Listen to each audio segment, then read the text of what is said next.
LDBC Lions Den basketball community. We'll do this video, dedicate this one to one of my loyal subscribers, contributor to the channel, my brother in Christ, God's favorite.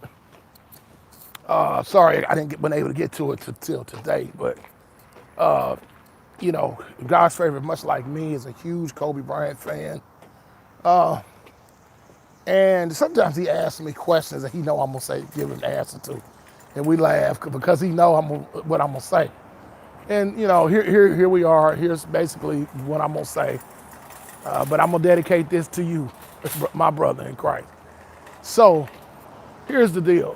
What if Kobe Bryant had played with Tim Duncan instead of Shaquille O'Neal? What if they had teamed up? Now all of us know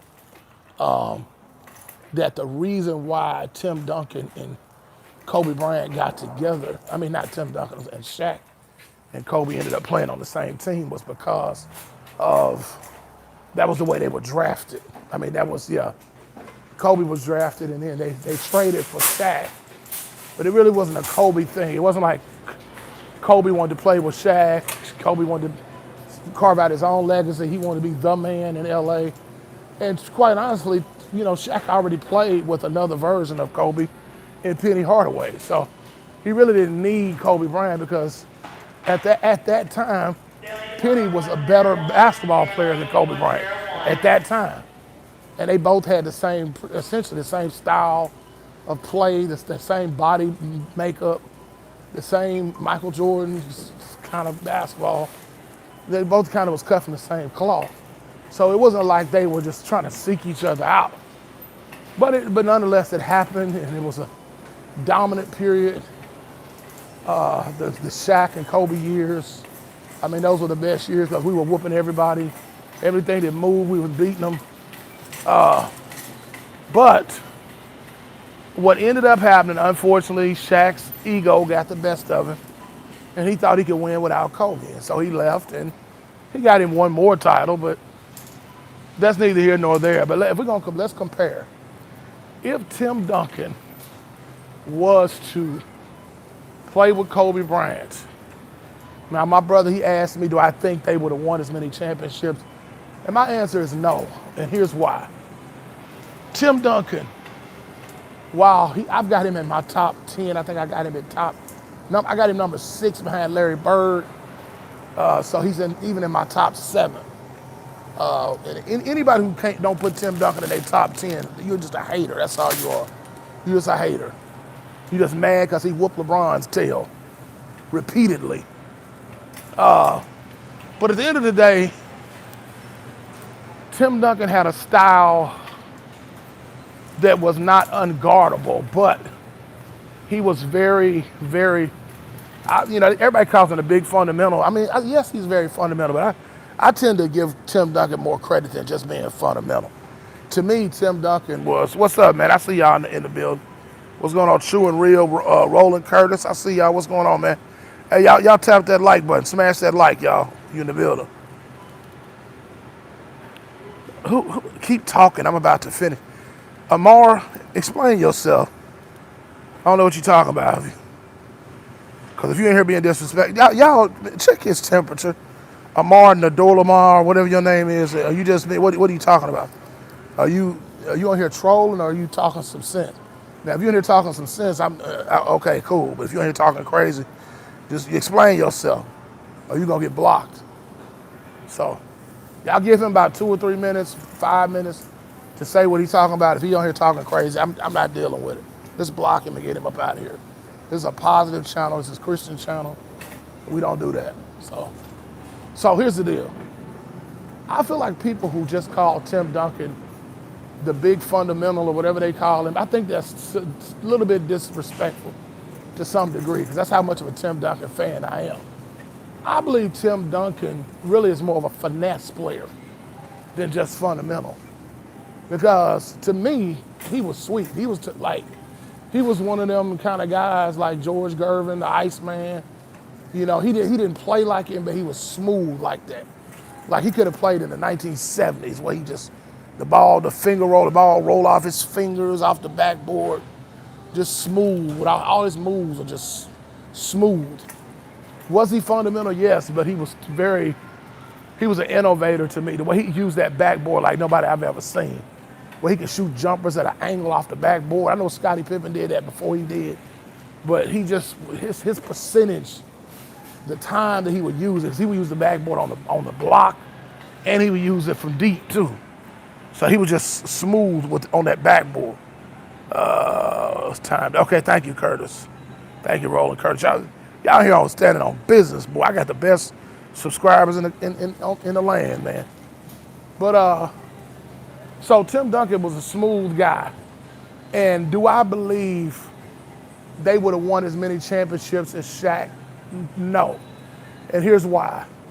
Shaquille O'Neal was the most dominant big man in the history of the game. Now I know you had guys like Kareem, guys like Wilt, Daryl Dawkins, all them kind of guys they were just dazzling dunks and all those kind of things. But they had something, this guy had something that we never say before. Shaq was completely unguardable. And I know Kareem was unguardable too, but Shaq in a different kind of way. Shaq would just stuff that thing on your head, laugh at you, basically put his nuts on you after he knocked you on the ground. I mean, that's just the way he played. Whereas Tim Duncan, he wasn't unguardable. Like he could have a night where he could get his shot blocked, especially if the Lakers are playing against a team that got Shaq on it. Because Shaq ain't on the Lakers, so let's say he stays in Orlando. So you still got Penny and Kobe going toe-to-toe, Tim Duncan going toe-to-toe. I believe they would split those series. Like 1 year the Lakers would win it. The next year probably the Orlando Magic would win it. Because y'all forgetting about how cold Penny Hardaway was, man. And he's older than Kobe, so he's a little bit before Kobe. They were in the same era, but he was older. So, Kobe hadn't caught up to him yet at that point. So you got Shaq. Shaq is gonna stop Tim Duncan a lot of them times, because you gotta think about it. The Lakers were beating the San Antonio Spurs some of those years. Some years the San Antonio were winning in the Western Conference. Some years the Lakers will win it, but it was always coming down to those two guys, those two teams in the West a lot of the time. But what's up, Ted? I see you, man. You say he embarrassed Chris Dudley.